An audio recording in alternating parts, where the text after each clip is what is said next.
very deep into your own mental health thing, and this is not what we were supposed to talk about. Hey, you guys directed me this. We were supposed to talk about gender issues here. I want to come back to, you know, we're living now and we see it, right? Women empowerment is everywhere. Where's men empowerment? Why is it, again, I'm going to come back, right? Whenever we're empowering women, men jump onto the bandwagon and it's like, oh, you're doing this, and why don't you say this? And why is it that men want us to empower them? Why don't men empower men? Why don't, for the same why reason don't why we women have are asking men men to empower them. Hey? For the same reason why women are asking men to empower them as well. The whole Are we really asking all over the you place. that? When look at Are we asking you to empower? when look at gender equality laws and legislation and all of the things that we're asking people to make space for in their home and all that. The problem is that the moment you have to claim your space, you've got a problem already. But I feel that we don't have enough platforms where men are empowering men. Like I always feel, and you see this, right? Yes, men absolutely. coming and perpetuating themselves, and I'll be like, why are you telling me to say that? Why don't you go and tell some other men to say that for you? Go on someone else's platform and say that, you know, like let Yes. a man be a voice for a man. Because Exactly. who would understand a man's experience better than a man? I wouldn't understand that. It's unfair to expect a woman to be the voice for a man. But yet, I get that. That because you know you're vocal, because you get that traction, because you're talking about empowerment, why can't you be the voice for men as well? And then it's like, but I don't want to be the voice for a man. And you see, you're highlighting a very important problem here, right? Because what we're saying is that we always want to look for support through someone else before we want to make Okay, space for ourselves. are men looking for support from us? Do men want to be heard by Okay, us? so the whole, no. Here's the thing, right? I'm not going to say that because the problem is not actually that. The problem is bigger than that, right? Say men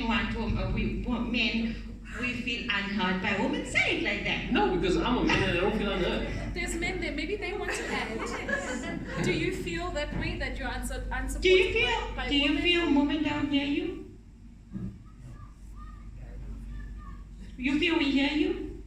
You feel we No, support you're asking the you? wrong question, you see. You different. Woman is different to men. And respond different to men. Yes. And that's the way I like put it. So why are men fighting all No, the time with us? no. He's You're not asking the wrong fighting. question. You're asking the wrong. He's a nice man. Right. You're asking the wrong question. The question is not about do you need women to hear you. It's do you want them to hear you. Do you want You them see, to we do assume. Okay, he doesn't want No, us to hear hold on. him. We He's assume okay. that what's important to the woman is important to the man and vice versa. Okay. It's not. But what we also don't realize is that we got to this point of female empowerment, of women empowerment, because there's generations that have dropped the ball before this.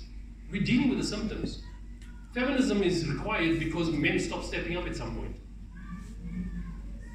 Okay, but you know, I don't subscribe to feminism. I think I'm not it's saying a bunch you of do, BS, right? right? I'm saying, because yes. it became very, very, very But toxic. generally, even overall women empowerment, And it actually made our lives very difficult. Yes. Because Islam has ordained a man to look after me, whereas feminism says a man has to look after let's deal with that issue. Okay, so I don't subscribe to Right. any of that. But what I'm saying is that I need to know and I need to understand what is going on with men out there. Why are they so insecure and why are they so whiny and why do they always feel like we need to speak for them? Why?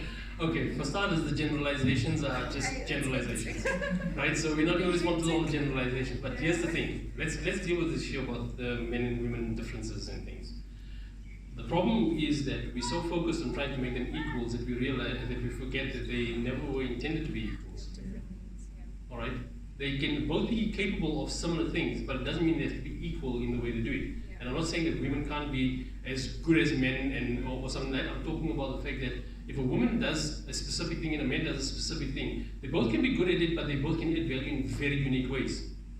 But here's the more important thing, right? And that's why when we get to the point of who's right, who's wrong, gender-based this and feminism that and empowerment of this and all that, that's symptomatic.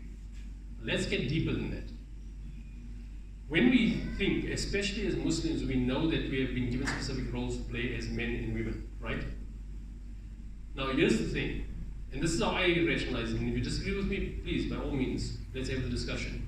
But Allah wouldn't give us a specific role if He didn't make that align with our innate nature that He created us with. Let's just unpack that for a second, right? Men are problem solvers. They need to be problem solvers because they are required to provide and protect.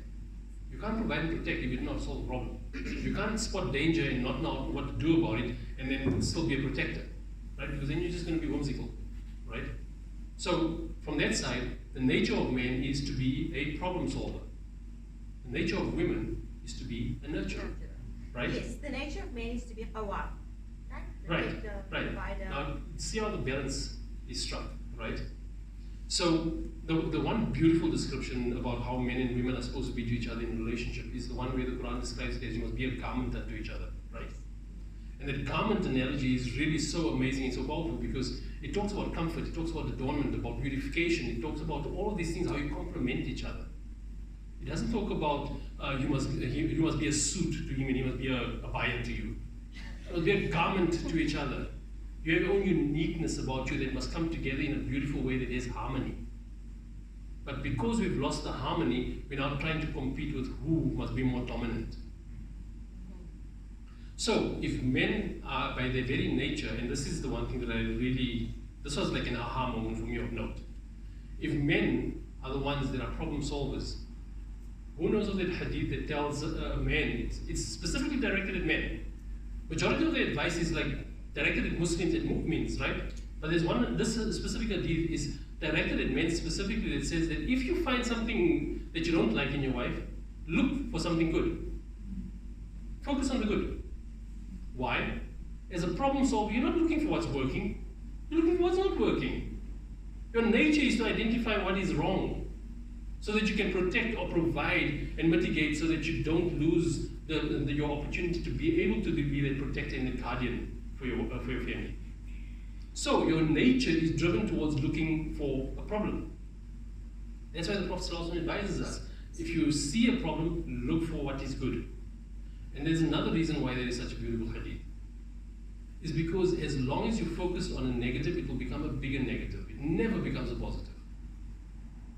So what do you want to do? Do you want to focus on the negative, or do you want to build on what is already positive? But you can't do that if you're at a low self-esteem because you're already feeling inadequate. If you're feeling inadequate, what do? You redirect attention away from you to point out the flaws of your partner so that you can not feel so bad about the fact that you're also not showing up. Okay, so I'm feeling inadequate because are women becoming too empowered that there's not enough men? I don't believe women are becoming empowered. You don't believe? No. You don't believe women are becoming empowered? No, I don't believe they're becoming empowered. I believe they're becoming capable, yes, because they need to be. But it's not necessarily empowered. There's a question that... It also depends on the problem. You can't just generalize and say that you shouldn't focus on negativity. So here's the thing. Again, coming back to the point about judgment and what you do beyond the judgment. The negative is what you identify as being the issue. If you're going to keep focusing on the issue without getting a good understanding of how we're going to resolve the issue, you only focus on the issue. And that's usually where we get stuck. We get stuck on the issue because we don't know how to solve it, or because we believe the other person has to change something about themselves before the problem can be solved. And that's how we go about trying to resolve things in a way that is unhealthy. The intention is there, the sincerity is there. There's not a single person, unless there's like something really ulterior about their motives. People don't get married because they want to find fault with their partners. And how many people don't you see that before marriage, they're perfectly aligned and they're cool with each other. After marriage, suddenly you see a different side of them, and then what's the first assumption we make? The judgment we make at that point is, they fooled you. They didn't fool you. You know what happened? Before marriage, they didn't need to show up as a husband or as a partner or as a son-in-law. But after marriage, all of those expectations hit them full on, and then it struck a chord with their inadequacy. And that's why it brought out the other side of them. Same thing for women. How many women also court beautifully and they're romantic and everything else, and the moment they're married, suddenly they're bipolar.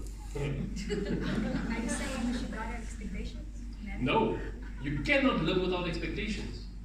But if you're not aware of what your expectations are, and your partner's not aware of what their expectations are, that is where the problems start. You automatically assume that it's obvious you're supposed to do that for me. Are you saying that when you're going out and you're dating and you're going to restaurants and you're speaking, all that is fluff? I'm saying that there's two things that always causes a relationship to fail, any relationship, but especially marriage. There's two things, and it's not what you think it is. It's not about someone not showing up. There's two things that causes a relationship to fail and causes the support structure to fail as well. The first one is emotional maturity, and the second one is understanding what is the actual differences between your value systems. Here's the thing. If your emotional maturity is where it needs to be in both partners, differences in the value system are easy to deal with. Because then you're speaking to people as if like you both feel respected and you know that there's no ill intent from either side. If your emotional maturity is low and your self-esteem is along with it low, automatically you're defensive about it. And that's where you start focusing on, you're supposed to do that, that's what I should expect from you, that's my right, that's my responsibility, and all of that sort of thing. The moment you're having a discussion about rights and responsibilities, you're losing the plot.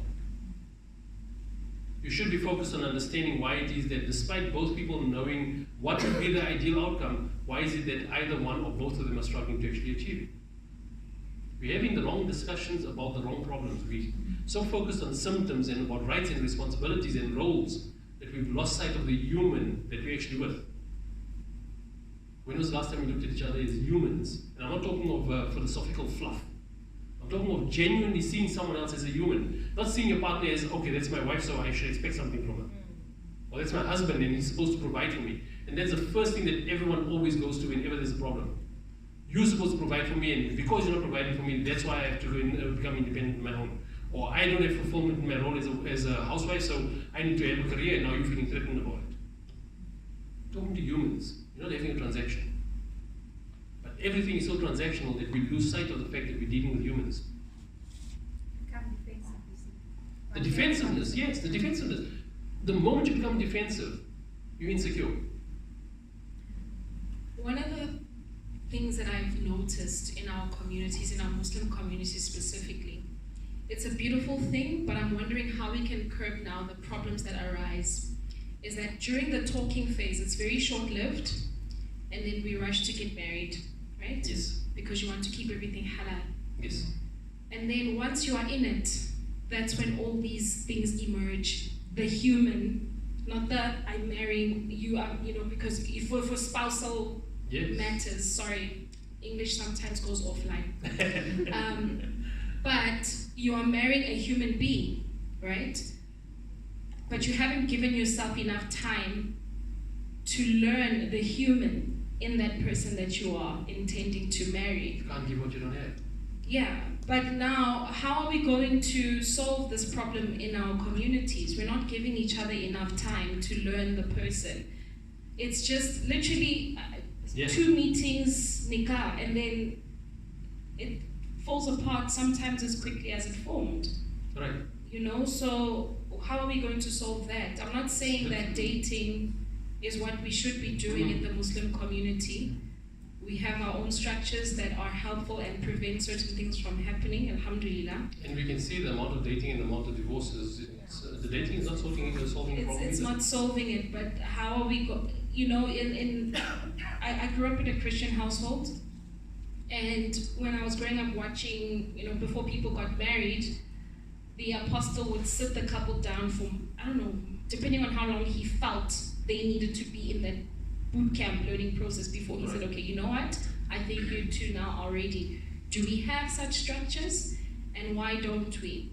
Because you can't just put 2 people together, even if it's an arranged marriage. I find an arranged marriage is beautiful, but still, you don't know the human in me. You're just seeing a good brother, a good sister, put them together, the families are going to work out, and then it just does not.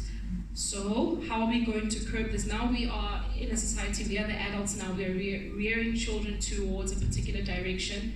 In my opinion, I think we need such spaces where a scholar, a learned person, an elder can sit with a couple prior to them getting married and see if they are emotionally ready, because you said we need emotional maturity, if they have whatever mental, emotional capacity to get into the system. Because now, coming in, and now you're saying now you need families when the problem arises, but sometimes the structures are not there. Yes. And as the sister stated, sometimes the family structures are not, they're not viable. You know, as you say, I need to go to the man's family. You go there, hey, mama, this man is doing this, and then she just defends her son. It happens. Right. And you've given us a very good understanding of exactly how big the problem is, right? Okay, so but now the topic is gender wars. Now, how do we curb this now? So for starters, and I really mean this in a very, very big way, is that you can't give what you don't have. Now, if you can't give what you don't have, apart from the fact that if you feel insecure, you're not going to be able to focus on building up someone else's sense of security. The thing is, if you don't see yourself as human, you're not going to know how to look at someone else as human. If you don't know how to allow yourself to be human, and you're only focused on how it is that you can show up in the role that you want to be so good at, how are you going to see the human in someone else? I honestly believe... Can I say something? I just ask a question. Yeah. There are prepare and enrich courses which people do offer and organizations do offer. I'm so sorry, I'm going to ask you to start again because I can barely hear you. Thank you. Okay, so the answer to your question Yes. before marriage, there's prepare and enrich workshops that are available in many communities.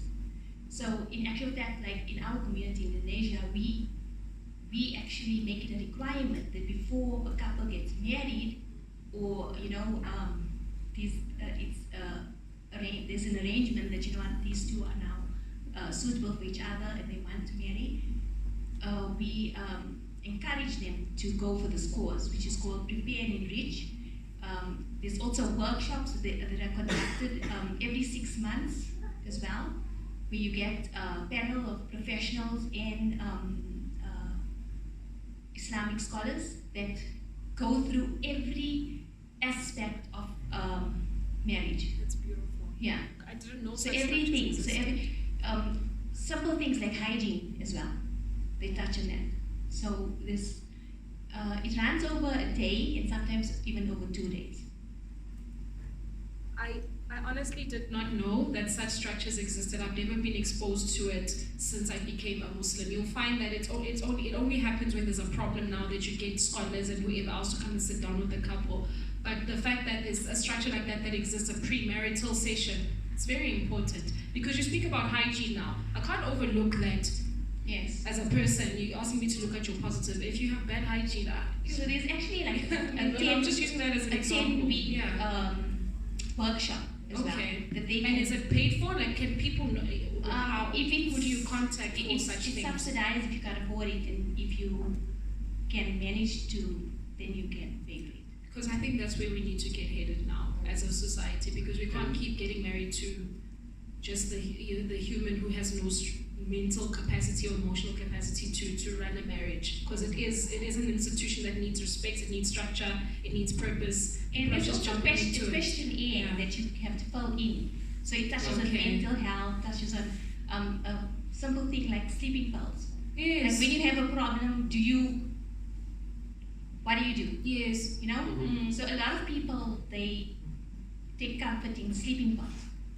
Yeah. So, And that's not something you communicate with a and that's a spouse major partner. problem in our Yeah. community. I'm talking about people taking 10 Ecodols a day Yes. just to go through life. You see, it's that gives us Shut up, insight like, into what is sharing happening that. with It's the very human important. behind that, rather than just what is it that they're struggling with. Okay, you keep going back to that, and I keep Yes. seeing, understanding the why. That actually brings back tolerance levels. Exactly. So then also identifying the problem, because you have to know what the problem is in order to resolve it. That's the first step Right. of problem solving. And that brings me back to the point we raised earlier about what kind of intervention you're looking for. And this is an intervention kind of a strategy, right? It's that people want to get married. Here's some guidance for you. You need to understand all of these things about it first before you get married, right? And that also has its place, has its benefit. But again, if you don't know what problem you're looking to solve in the first place, you can have all the methods in place. But if the person themselves are feeling inadequate about themselves and they need Some people get married because it feels as if that's the right thing to do because of where they're at in life, not because of what they want to create.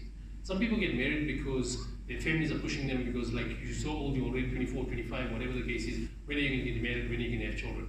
Some people get married because they want to do the right thing because they want to make it hard, right? And what we need to be careful about is that if there's so much focus on method, but not on maturity, the method will fall apart when the maturity is attacked.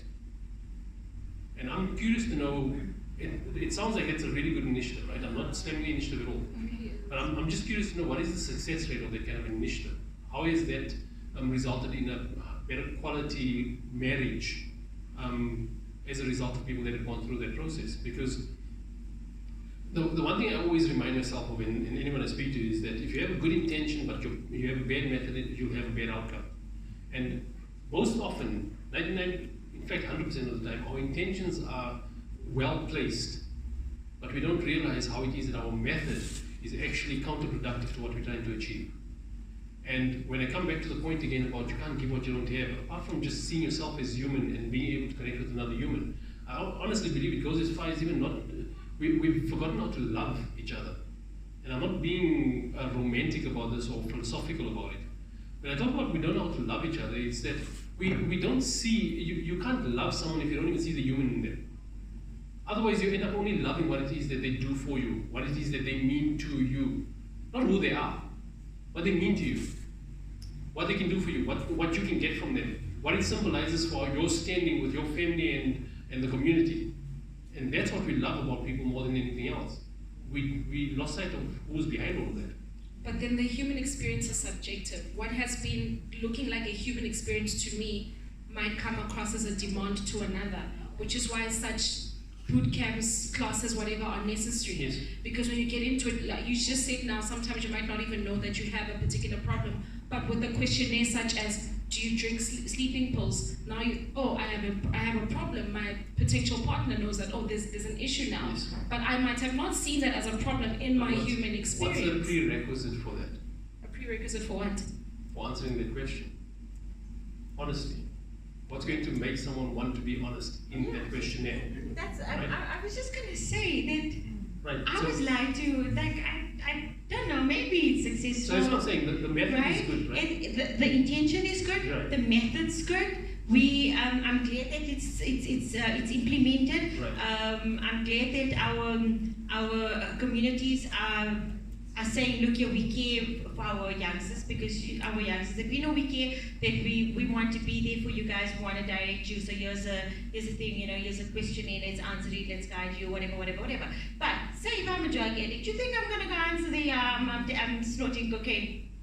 I'm not going to answer that. Okay, so you can But just they are professional. It's like, I'm not going to answer that. it's like, a drug addict knows they're a drug addict, right?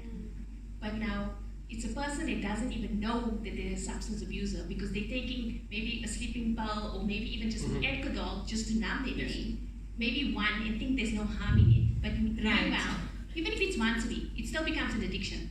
Right. Right. And then when you are confronted with like a major issue, so then what? Then you take more and more, and then obviously it's not gonna. It just gives you a sort of a background as to what type of habits the person has. Yeah. Yes. Yeah. Like a simple question, like when you have a headache, do you wait first 3 hours before it becomes so?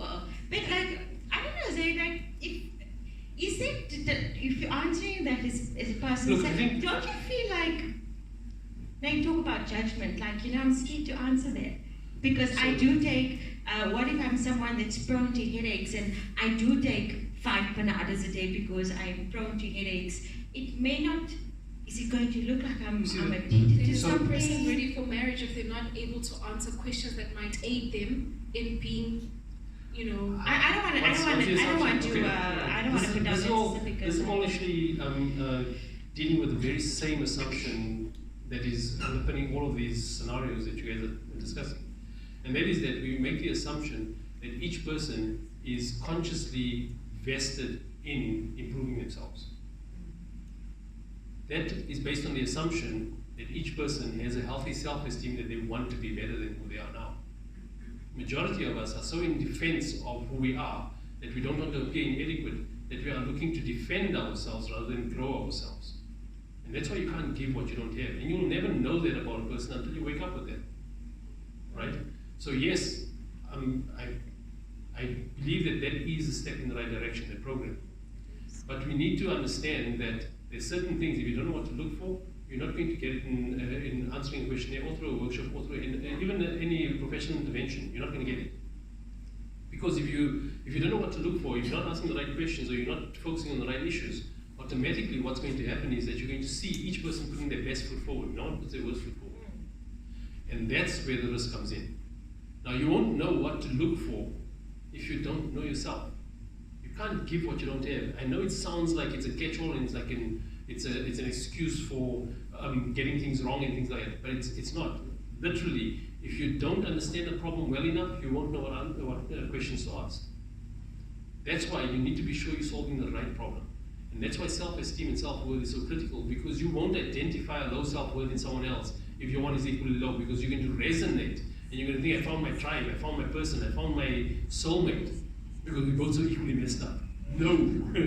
No. But I can have a high self-worth but still be highly ignorant, which is why these courses and things are important. I disagree. Confidence is different from self-worth. No, I can have a lot of self-worth depending on how I was nurtured. Confidence is different from self-worth.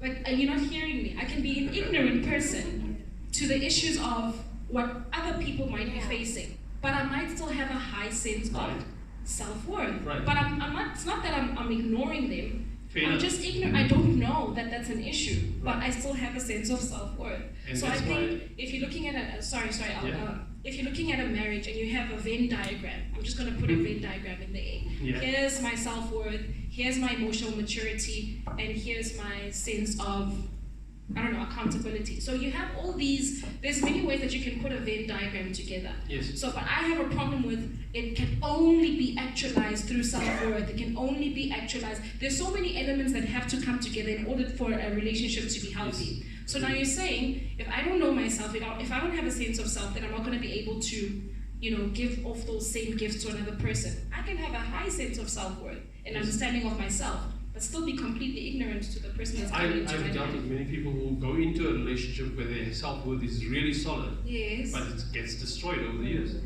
Yeah. Right? And then when that happens, we need to ask, how come? Why is it that over the years, what's supposed to have been a good grounding point was exchanged for something else? Are you saying that there's no way to is there no preventative measures of having a failed marriage? Mindfulness. You have to be aware You don't in think the so? moment. Hold on, seriously. If you are aware of what you're taking from an experience, your ability to respond to it more meaningfully without diminishing yourself in the process is much higher. But you're not going to be aware of what you're taking from an experience if you're working on assumptions like the other person is just well-intentioned and they'll never do something to harm us. Because they might not mean to harm you, but the way they behave is going to slowly cause you to question yourself. And it might not be questioning yourself for a good reason. It could be for a completely incorrect reason. And that's why the fixation on roles and responsibilities and rights and all of those things, it distracts you from that awareness. Because now you're focusing on, okay, well, he's doing his part. He's such a supportive husband and everything else. But you know what's the problem? And just before you come in, right, I just want to mention this one example. I've dealt with many cases where people come to me and they say, well, our son is struggling with drugs, right? And that in itself is a problem. Make no mistake about it. But they err onto that by saying that, but they get everything of the best. They've always been supportive towards them and everything else. And I say, okay, cool, so what's the problem then? And you know what the problem is? Is that we have a lot of parents, not just men, women as well, who are fully committed to their roles as parents, but they're emotionally unavailable. And that is what destroys us, is the lack of emotional access to our parents that destroys our sense of self. So then you can grow with the self-worth about, I am capable of all of this, but if you believe you don't belong anywhere, that capability will be used to destroy and to self-fulfill and self-enrich. It's not going to be used in harmony with what it is that you're trying to achieve. I misquote you, so I'm going to ask you to repeat it again. You said that in a family, a child gets their sense of belonging from the father, yes. And then gets what from the... Okay. So there's two things. because I found that so important. Yeah. It is really important. It's a really good grounding point, especially if you are already a parent or you're trying to understand why it is that you grapple with being a parent. We get two things from our parents. From our mothers, we get a sense of belonging. That's our roots. That's where we go back to for a place of safety, our home. From our fathers, we get a sense of self-worth. That's where we believe we are worthy, significant, and capable of achieving great things. If you have a bad relationship with your mother and a good relationship with your father, you end up with what we now like to call narcissistic traits, because you believe you're so capable, but you have no reason to believe anyone has your back, so you take care of yourself first. I'm number one always, and then everyone else. If you've got a good relationship with your mother and a bad relationship with your father, then you end up feeling like you know you belong, but you always question whether you're good enough to belong. So you never feel like you're worthy of that space, even though you know that that space is yours. And then you end up testing people all the time for significance to see if they think you're good enough. And when I say a good relationship or a bad relationship, I don't mean it has to be an actively bad relationship. But if you have no relationship with your parents, or no relationship with the father, or no relationship with the mother, it has that same effect on you.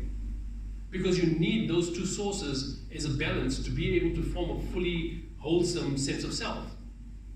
Now, it's possible to undo that, but you can only undo it if you realize it's actually happened to you. That's why the sense of self and everything and emotional maturity and all of this is so critical to having a healthy relationship, breaking this generational trauma cycles that we have. Any generational cycle can only be broken if you are looking back at the people that raised you, not at the people that you are raising, or not at the person that's sitting across the table from you. You have to see your parents as humans without diminishing the respect you're supposed to have for them in their role as parents. So you see them as humans, you accept that they are capable of failure and fault and also doing things that are unhealthy and harmful. But if you see the human, you'll understand why they do that, and the reason why you need to understand why is because then you'll have no reason to believe that they did it because of who you are. They did it because of who they are. And that's what we need to understand, because that's where you realize what you're taking from that relationship rather than what they gave in that relationship. Because what you're taking is always more important than what someone gave to you. Someone can abuse you all they want, but if you're not going to take it as being abused, you will never feel abused. You'll just know that you don't want the abuse anymore. And that's the point I was making about the healing. You only feel you need to heal if you still believe that what they did still has an impact on you now because of what you're still holding on to from what they did. That's the difference. That's the shift we need to have. That's a sense of self. It's all about yourself and how you see yourself. And once you understand how you see yourself, I promise you, your point of reference to interpret what other people are doing changes. Now you're not interpreting them based on cultural norms, societal norms, family norms, what your parents did to you and how you should supposed to show up for your children. You're seeing them for who they are as a human, and because you understand yourself as a human, or you allow yourself to be human, it's easier to allow them to be human and then connect with them in a way that is more human, rather than one that's based on expectation and responsibility and rights. Julie. So if we go back to your previous scenario where you said there's no food in the house, and say the woman sees the humanness, she sees that he feels inadequate, or self-esteem is low, what then is she supposed to do? Because engaging in a support structure can often also feel like a betrayal, and that could exacerbate the problem. So how then does she engage? So the one thing that we must never do is feel responsible for what our partner is falling short in. Right? You're not responsible for it. But how you want to be able to support them in it is a reflection of who you are. And the reflection of who you are is going to be demonstrated in whether you're going to lose yourself to trying to support them, or you're going to have a healthy boundary about enabling them to be more supportive rather than you losing yourself to supporting them. That balance comes in when you're more aware of what's going on. And again, you cannot make someone want to be better. You can't instill in someone else a reason for them to want to get over their past hurts and their past anger so that they can show up better in the moment that they're in right now. You can't do that. And that's the critical point that you need to be aware of. is that if you get to a point where someone is completely uninvested in wanting to create the wholesomeness and the balance and the harmony that you need in the home, that's where you need to consider your exit strategy. And I'm saying this because if that wasn't a reasonable outcome, Allah would never have made divorce halal. But divorce must solve the right problem, not the wrong problem. And that's where we're falling short. Divorce is being used to solve the wrong problem, not the right problem.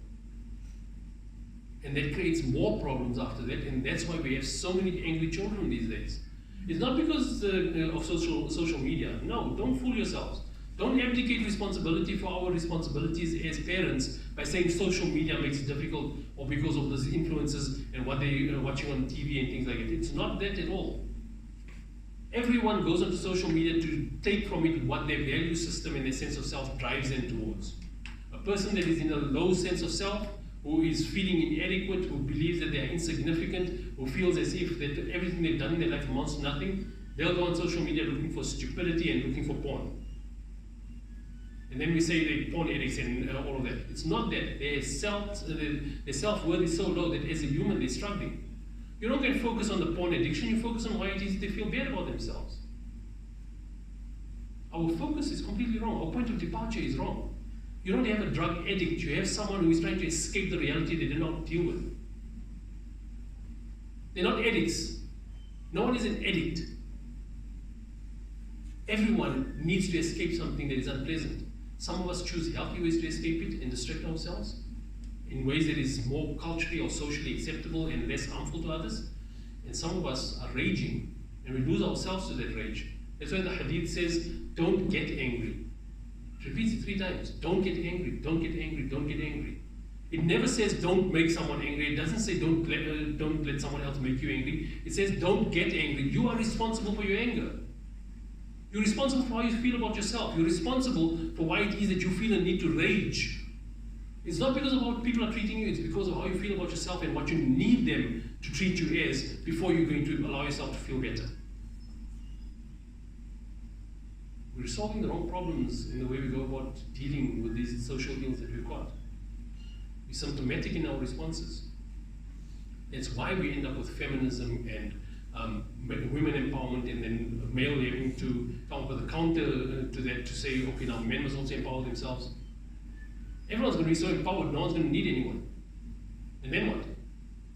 Peace? I don't think so. Adam alayhi salam was in Jannah. He was in the place that we're all spending our entire life trying to get into. He had access to every benefit and every blessing of Jannah. And what was the first thing he asked for? Companion. So if you believe you can be independent of companionship, you're fooling yourself. And you're testing yourself in a way that is harmful to yourself first, and then every single person that has a right for you to show up in their life in a healthy way. And that's what we forget. We're so focused with this, in the mainstream approach to mental health, we're so focused on what we need for ourselves that we lose sight of what it is that we are responsible for what others need from us. And you know what's the really ironical, sad part of it? Is that when you become aware of what others take from you, if you interpret that in a healthy way, it actually builds your self-esteem. Because you feel worthy, you feel significant, you feel needed, you feel visible. But because we're so busy judging ourselves for being inadequate, when someone needs it from us, we get defensive. And then we come out lashing. Why are we lashing out? Not because of what they need from us or what they're reminding us that we're not giving them. Because of how we feel about ourselves. Self-worth, self-esteem. It starts there. You can't give what you don't have. You'll feel attacked every single time if someone asks you or reminds you about what it is that you're not doing enough for them, because you don't want to be reminded about your inadequacy. That's the only reason you get angry. You never get angry, you're feeling significant. And your feeling of significance is what you take from it. It's not what someone else is doing to you.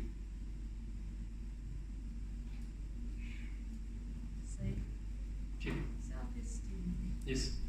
A few tips. Is it a generational trauma? Did we bring it? Did we carry it all along? Absolutely. So how are we going to get it? Okay, the question is about self-esteem. Is it generational, and how do we get rid of it? The answer is yes, I believe it is generational. And it's generational because if you don't look back at the humans that raised you, you won't understand what you took from them. Here's an example, right? And I give people a lot of the, I share this example with quite a lot of people because it just demonstrates the point so beautifully. I know someone who was raised in a home that was extremely driven towards academic achievement. All right, enough. And in this focus and fixation on academic achievement, the worth of the individuals, the members of their family, the siblings especially, to the father was defined by whether or not they applied themselves well enough to get a professional career. They had to be in either law or medicine or something that was considered to be respectable, right? That was the family culture. And they only accepted that the children were appreciative of what they had if they were applying themselves towards those goals. And you know, like they say, no 5 fingers are the same. There was that one child who just didn't want that for himself. So what was he doing? It went against his innate nature. He wasn't driven towards the academics, and he didn't want to do that. And the father kept trying to push him and push him, but to the point where it became this vindictive thing. And you've seen parents do this. Some of us come from homes where this was done, where if you don't comply, like eating your greens on the table, you're not going to get supper. Right? You go to bed hungry. But this father took it further. If his son didn't eat his greens at the table, he took him outside and forced him to eat grass. True story. Took him outside and forced him to eat grass. And that's how harsh that discipline was. Until eventually, the son decided when he turned 18, he met someone, ran away with them, got her pregnant, and eventually did the right thing, got married, and started his own family. And he thought, guess what? I will never be like my father because I know exactly what I don't want to do to my children. And you know what? Knowing what you don't want in life is only one simple, small step. It's not the answer. So he started raising his children. And his 6-year-old daughter one day did something, and she kept doing the same thing, and he kept correcting her in a very nice, calm, gentle way, until eventually he was having a bad day, she was doing the same thing again, and he stood over, screaming and shouting and pointing at her, and taking her to task about what it is that he didn't like about her. And in that moment he realized, hold on, how did I turn out to be exactly like my father? You know why? Your only frame of reference of how to be a parent is your parents, how you were parented. If you don't see your parents as humans, you won't be able to recognize that. And the moment you judge someone, this is my favorite recently, it's my absolute favorite hadith. And please don't ask me for sources, you guys can do the research on the sources, but I promise you, I got this from an authentic source. You know, we always talk about karma. How things come full circle, you know? Huh? Yeah, karma's nonsense. It's rubbish. It doesn't exist. If karma was true, we'd have peace in this world. Because then everyone will get their just dues, and there'll be justice, and everyone will be okay. But it doesn't work that way, does it? But the hadith says that you will be tested with that which you judge others about. You will be tested with that which you judge others about. We're so busy judging everyone. Guess what? We're all going through the same tests. We judge our parents for having been bad parents. Guess what? We get tested with the same scenarios about how we're going to deal with the same thing, the same challenges with our children. We judge people for corruption. And next minute we're standing at a roadblock and we want to pay someone $500 because we don't want to pay the 5,000 and fines that are outstanding. You will be tested with what you judge others about, especially your parents, I promise you. And it doesn't mean that just because you judge them, you will fail the test. The thing is, if you're aware of what you're judging them about, you'll be more aware of the test when it's happening to you. And then, taqwa, mindfulness, consciousness, being aware of the present moment and what's going on in that moment. Seeing your children as humans, not seeing them as children that are misbehaving. Understanding why it is that when someone feels unappreciated, that's when they behave badly. That's what you have to be mindful about. And you can't do that mechanically in the moment when something is demanding your attention. It has to be second nature. And that second nature is developed in your quiet moments when you reflect on yourself. You need a science for those who reflect. A moment of reflection is better than 80 years of ibadah. reflection, understand yourself, and that's where you change your self-esteem. Would forgiveness be part of the cycle? Forgiveness is a very interesting one. How are we doing for time? It's now 4 o'clock. Okay, so maybe another 10 minutes or so and then we break, right? But the forgiveness thing, Jazakallah, it's another very important point. Because everyone thinks you just forgive and you move on. Forgive and forget. There's a beautiful incident that happened when the Muslim army entered Makkah after the conquest, right? And the Prophet ﷺ asked for Wahshi, the the slave that killed Hamza, in fact, please correct me if I'm wrong here, right? And as we know, Wahshi didn't just kill Hamza, but he mutilated his body as well, and then Abu Sufyan's wife went and did an even better job on it after that, right? And the Prophet ﷺ asked for Wahshi to come to him. And he asked Wahshi to come to him so that he could ask him directly why he did what he did, right? The point was, the Prophet ﷺ wanted to understand first, and then he said, I forgive you, but don't show your face to me again. Forgive and forget is not a thing. And just because you forgive someone doesn't mean you have to accept them after it. But what's the important thing about forgiveness is two critical aspects that come before you can forgive. If those two critical aspects are not in place, it's not forgiveness, it's wishful thinking, I promise you.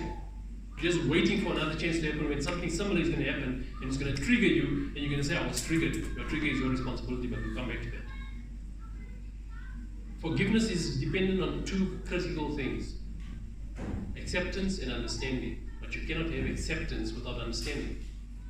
You have to first understand why someone did what they did to you before you can accept what drove them to do it, before you can forgive them and move on with your life. Otherwise, you're just going to be in avoidance for the rest of your life. You're going to want to make sure that you either get even, that they get their even what's due to them. You're going to spend your time in dua, asking Allah to exact revenge for you on your behalf. Meanwhile, you could be taking the time for the dua to be directed at something more wholesome for yourself. And remember, this brings up another very important point, and this is why I'm saying our point of departure is wrong, the way we interpret it is wrong. Because remember that there's another hadith that confirms that if you curse someone, and your curse is unjustified, the curse will fall back on you, right? Yes? Now imagine if you're misinterpreting why you felt abused by someone else, or you felt as if someone had transgressed your rights.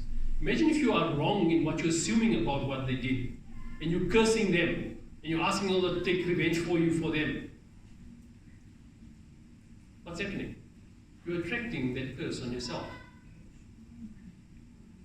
So before you can make dua, what we call bid dua, before you make bid dua against someone else, be very sure that you are justified in doing it.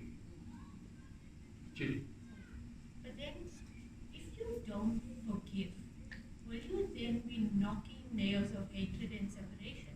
It depends on what's your reason for not forgiving.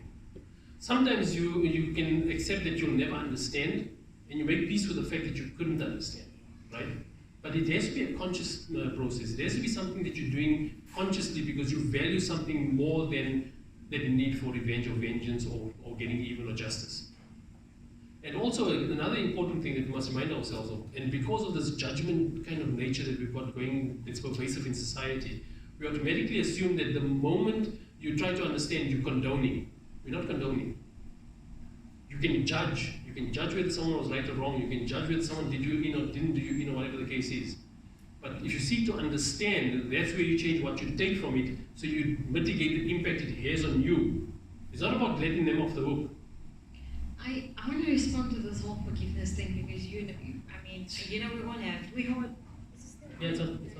I think we all have experiences where someone has hurt us very deeply, and we struggle with forgiveness. And we always, sometimes, we're hard on ourselves and we think like, I want to forgive someone, but I just cannot.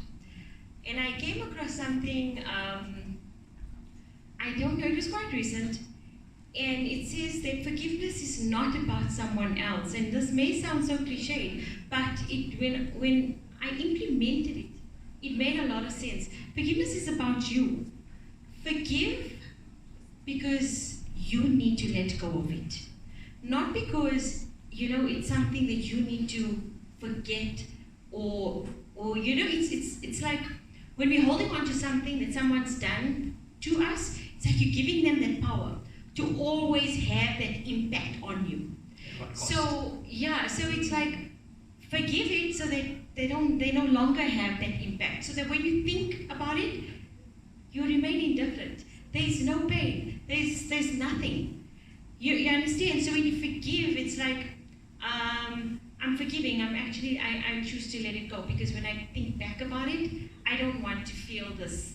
I don't want to feel that baggage. I don't want to feel that stab anymore. I don't want to feel that anger anymore, because that's baggage onto me. That's emotional baggage onto me that I don't need anymore, because there's stuff, better things that I'd rather carry around with me, positive stuff that I'd rather carry around. So forgiveness is more about you than the next person. And I think only when you have a sense of self-awareness about yourself and what you want for yourself, only then will you get to that point and understand what forgiveness is about. Other than that, I don't think you'll be able to relate, right? To that point where you say, oh, okay, this is about me more than it is. Until you don't get to that point where you say, I want better for me, and this has absolutely nothing to do with my abuser, my perpetrator, or whoever it is. You won't understand forgiveness. But I promise you, it's more about you than the next person. I think, just before you come in, just one quick point on that. Whenever you're faced with these kinds of situations, the one thing you need to ask yourself is at what cost are you holding on to something? I remember reading something that Yasmin Mujahid posted, and she was touching on this aspect of forgiveness. And sometimes the problem with certain statements is that it does not allow a person the grieving moment, like to grieve properly about what had occurred. So I want us to be clear, maybe I'm just saying this for myself, that feeling angry about what somebody has done to you, it's natural. Mm-hmm. Taking time to process what somebody had done to you, it's natural. We can only work towards asking Allah subhanahu wa ta'ala to help us really pardon that being, because I feel like sometimes we are meant to feel guilty for being upset and angry about the injustice that was done unto us. And the story she narrates that this woman was actually hospitalized because she kept all this compounded anger in her body, and she was not allowing herself to actually feel the emotion. Yes. Because everyone around her was saying, no, you know what? Because we love to misconstrue sabr.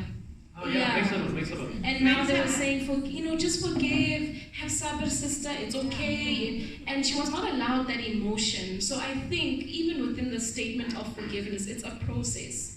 And we need to allow the process to happen. I'm not saying stay in it and just tell yourself, I'm angry and I'll never move past. But you have to allow yourself the process of feeling, because it's an injustice. And even if you look at the lives of the prophets and what they had been through, sometimes they had to wait a very long time before even meeting again with the person who had oppressed them, before they can actually feel a sense of, okay, I'm okay now.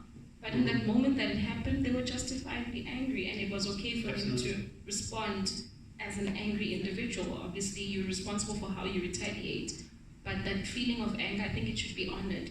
And going back to even now, we're looking at our lives and our structures and our marriages and whatnot, and how sometimes marriages dissolve and everything else. Obviously, for your sense of peace, you need to eventually move on. But at that moment, if the anger brings about a justice, yes, go ahead. Sometimes we need our anger in order to protect ourselves, to get the justice and whatever else. So I think sometimes we also need to be careful in how we word this matter of forgiveness. Yes, totally agree. And this, I think it's a good point for us to just wrap up this part of the discussion on, is that, like I said before, you need to allow yourself to be human, otherwise you won't know how to allow someone else to be human, right? And when you allow yourself to be human, you accept that because there are so many variables, there are so many things that happen to us in a single moment, that we will lose our way, we will lose our composure, and we will act badly. If we weren't going to do that, Allah has already confirmed that if you don't make mistakes, He would replace you with a nation that does, because He loves it when you turn back to Him for forgiveness. But if you're going to be transactional about it, if you're going to be judgmental about it, you're not going to allow yourself that latitude. And it's about making it right after you realize that, okay, maybe you might have overstepped because of your anger or your rage or whatever the case is. Or allowing someone else to make right after they realize the error of their ways. But if you're going to hold on to the bitterness, if you're going to hold on to the anger and the offense that someone caused you, and you don't allow them to make right, or you don't allow yourself to move beyond it, a simple question, like I said just now when I interrupted her, at what cost? At what cost are you going to hold on to something that happened to you in childhood? At what cost are you going to hold on to something that happened in a previous relationship? If you're not aware of that cost, you are paying for it. Then you actually your own worst enemy without realizing it. So mindfulness again, taqwa, consciousness, being present in the present moment without contaminating it with a whole host of things that relates to it from the past. That is what connects you with empathy and compassion despite someone treating you badly. Now maybe I can just finish up with this one small incident, and I don't remember the entire context, but I'll just give you the crux of it. There was an incident of Ali radiallahu anhu who was who attacked someone because they were causing an offense or being offensive or abusive towards someone else or something else, right? And as he had pinned this person down, he was completely justified in restraining this man because this man was an oppressor in that moment, right? And in the moment of him pinning this person down and he was going to give him the final blow, this person that he had pinned down spat in his face. And in that moment, Ali radiallahu anhu stepped back and walked away. And people looked at him like shocked. Why did you do that? You could have finished it off. And he said, because in that moment, when he spat in my face, I realized that I was going to strike him because of my ego, not because of what he had done. That's how present you need to be. And it's possible. But you'll only realize how possible it is when you realize how distracted you are by all the things you're holding on to because you felt entitled to someone treating you differently. Maybe that's something you can chew on while you're chewing. Yeah. And in addition to chewing on that, perhaps because everybody came for a particular reason, and looking at the title of the discussion, gender wars, maybe yes. As we are eating, we can all have that earnest discussion with each other as to what is a gender, what are gender wars? Why, when you saw that title or topic, what was your expectation of the conversation? Because we've encapsulated so much, and we've been veering off here and there, but these are pertinent issues that we are facing. So maybe we can open up the discussion at our tables to say, but what are gender wars? Why do they exist? How can we actually go about? We can't solve them. I think they'll always be there, but understanding yes. Why they exist. So that we have a chance of dealing with it. Yeah, so when we go back into our spaces, be it we are married, single, we are raising children, maybe we've got children who are married, etc. Then even in the conversations that we have with ourselves and with them and with our spouses, we can have a better way of dealing with the things, the problems that occur in our spaces. So maybe let's try that, because I think we've spoken about so much, yes. And I'm trying to remember, okay, why are we here today? So we need to go back to gender wars. Why do we have this topic today? Inshallah. Okay, I hope that was beneficial so far. We're going to break for, about 20 minutes? 20 minutes should be good.